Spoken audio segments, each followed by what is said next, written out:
enough about the problems. And then I think my lav is a little close to another mic. Do you have another pocket you can put it in? Ooh, which one is it? It's in your front right pocket.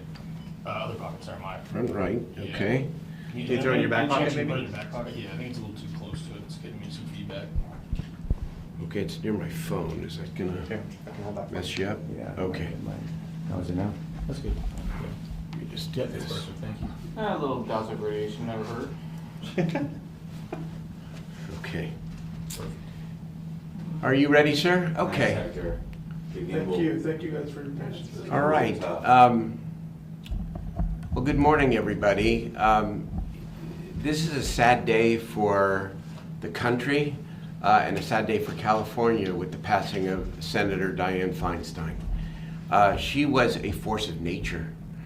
She was a political giant, and she was a friend of mine.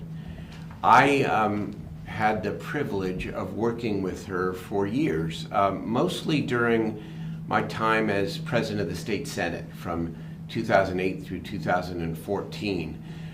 We worked very closely together on the set of significant reforms around water policy in California. Among many issues, she was a champion for increasing California's water supply and addressing that very important part of maintaining the quality of life in California.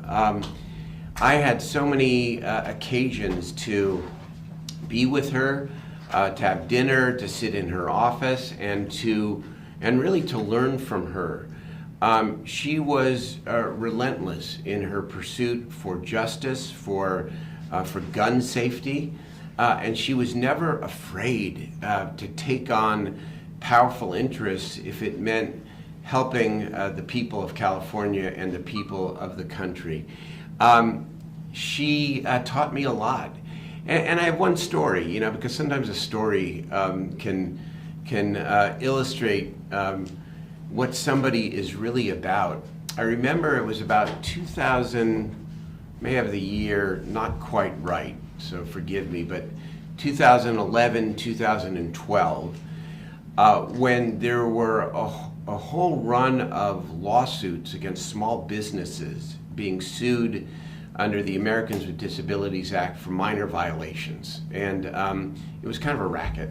And so there was a lot of pressure to do something about it. And Senator Feinstein was very concerned about this, and she talked to me about it a number of times and asked me if I would introduce legislation to remedy these frivolous suits. And I said that I would, and I was starting to work on it.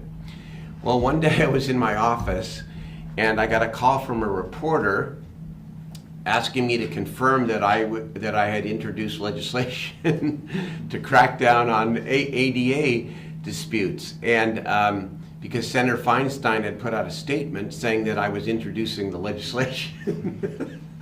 And the truth is, with any other politician, I might have said, what the heck? But with Senator Feinstein, there was only one choice. I happily introduced the bill because she was a force.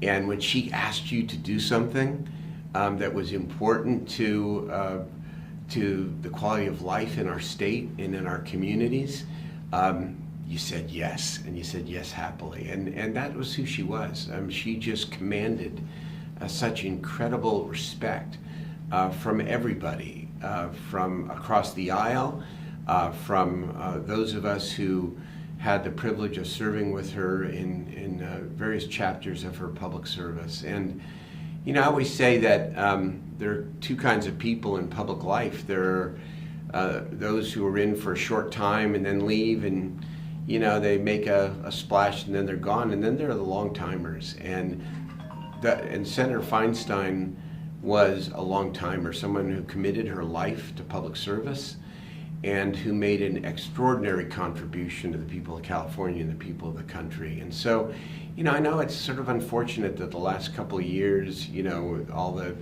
issues around, everybody gets older, by the way.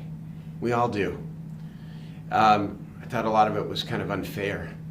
But none of that should mask what an incredible legacy that Dianne Feinstein leaves to the country and to the state of California. I pinch myself that I had the opportunity in my life to work closely with her. Mayor, you said you learned from her, so what would you say you learned from her that you've taken into your job, as a leader of the city of Sacramento? To not take no for an answer. Really, I mean, she was tough, and she could be tough on people, but it was always on behalf of something important or the greater good. If she felt like the government was not working hard enough or effectively enough to solve a problem that was actually harming people, I mean, she demanded change. And so I think I learned from her the importance of persistence, not taking, refusing to take no for an answer. Mayor, we hear the words trailblazer, Yeah. pioneer, a force of nature. She was a champion on several different issues. You had a front row seat to see her work ethic. What was that like? Well, her work ethic was everything because, the other thing is there are politicians who like to put out the press release or, like to make a statement. But she was into the details. And in a way that enhanced her reputation and made her that much more formidable because she always knew more than who she was negotiating with. She always knew her subject matter. And I'm telling you, that's underrated, especially in this day and age of click politics and social media. She knew her subject matter, and it gave her an inherent advantage over so many who may have believed something different but didn't have the facts to back it up. Mayor Steinberg, I understand that you spent some time with Senator Feinstein during the Cap to Cap events and hosting her here in Sacramento. What was that always like when you interacted with her? Well, it was always memorable because, she was not, she would always ask about family, but she really wasn't that much into the small talk. She wanted to talk about what was going on. I mean, every moment, every hour with her was meaningful because she wanted to know how she could use her stature, her power, her years of influence, her seniority to improve the quality of life for Sacramento, the state of California. And she was very, very interested in the detail about any issue that you were talking about. And so experience with her, being with her was unlike being with most people and most politicians because she was driven and she was always on. But I will tell you, say this to young people all the time, there is no substitute for hard work. There is no substitute for caring. There is no substitute for digging deep on something that matters. And there is no substitute for never giving up and never giving in. And that's the legacy that Dianne Feinstein leaves to this country and leaves to this state. You look at what she accomplished and the long record on everything from conservation to water to assault weapons to foreign policy and intelligence. And you say, oh my, how does one person accomplish so much? Well, you accomplish that much by being focused, by working harder than everybody else, and by being smart and knowing what you're talking about. Mayor, reflecting on that legacy, people of a certain generation have always seen women in politics. But there was a time and place when that wasn't the case. When Senator Feinstein entered the national stage, I know a lot of women stand on her shoulders today. What was that like to see? Inspiring. I mean, that's the other thing is when you spent time with Senator Feinstein, you knew that you were spending time with a history maker and a barrier breaker. Because you're right, in 1992, remember, this was the year after the Clarence Thomas, Anita Hill hearings, when male senators treated Professor Hill in a way that was not good. And Senator Feinstein, Senator Boxer, they were part of that change in 1992. I mean, California elected 2 women senators in 1992, and they held those offices for decades. That's changed California and changed the country forever, and in the right way. You know, the reckoning for changing the old way is still occurring, right? And we still have a long way to go. But it takes giants who are willing to break through those barriers to show the way. And that's exactly what she did. You know, she was a very good public speaker, but that's not what she's really remembered for, like what she said. She's remembered for what she did and how she did it.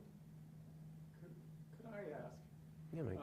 Because you and virtually every politician in place is elected.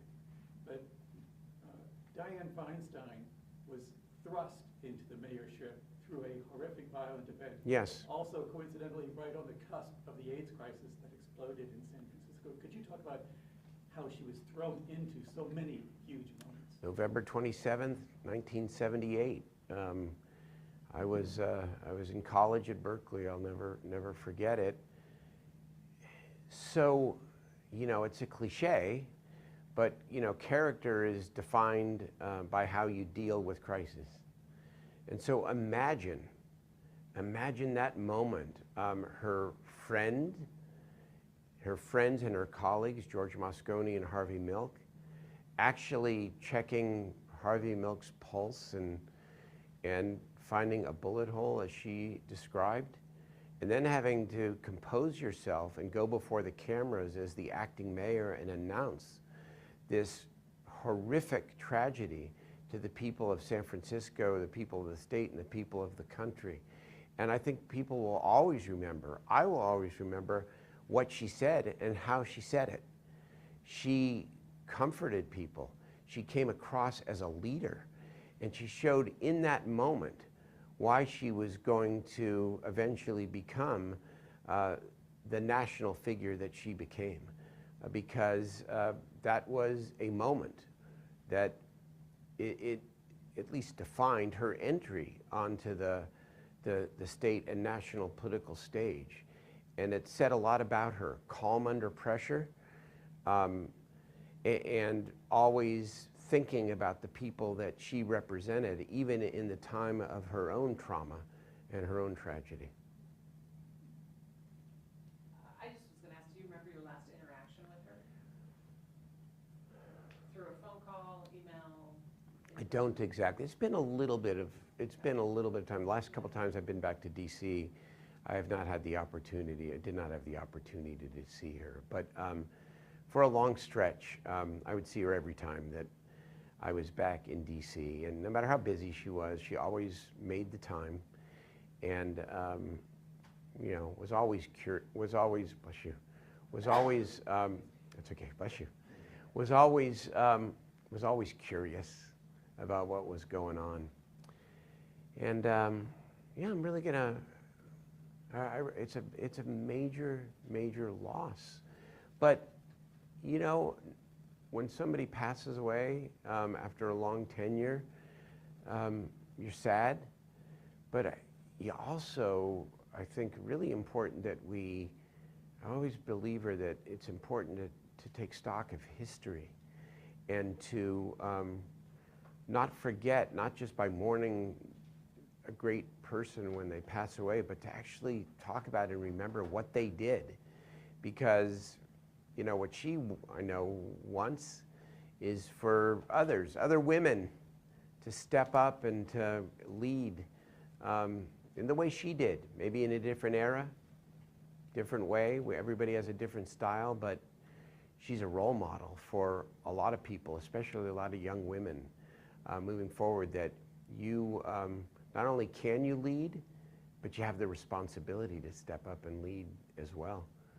Because the world needs young people to step up, especially young women. You know, men have been in charge of many things for a long time. I think maybe some different paths to forge going forward. Okay? Good? Thank you, guys. Do you happen to have any photos to share with the two of you? You know, if you go online, I'm sure there are. I'll check our archive Yeah. and see. I'm sure I tweeted out one a while ago. Yeah. I Make sure we have the right one and permission from the photographer and all that, so. Yeah, I'm sure we have something. It's going to take me an hour to get these fobs out of my pocket. Let us help you out. Mayor, will flags here at City Hall be flown in? I'm going to ask that be done. Yeah. In fact, let's make sure that that gets done. That's totally, We'll talk to Mary Ann later today. totally appropriate. Wallet.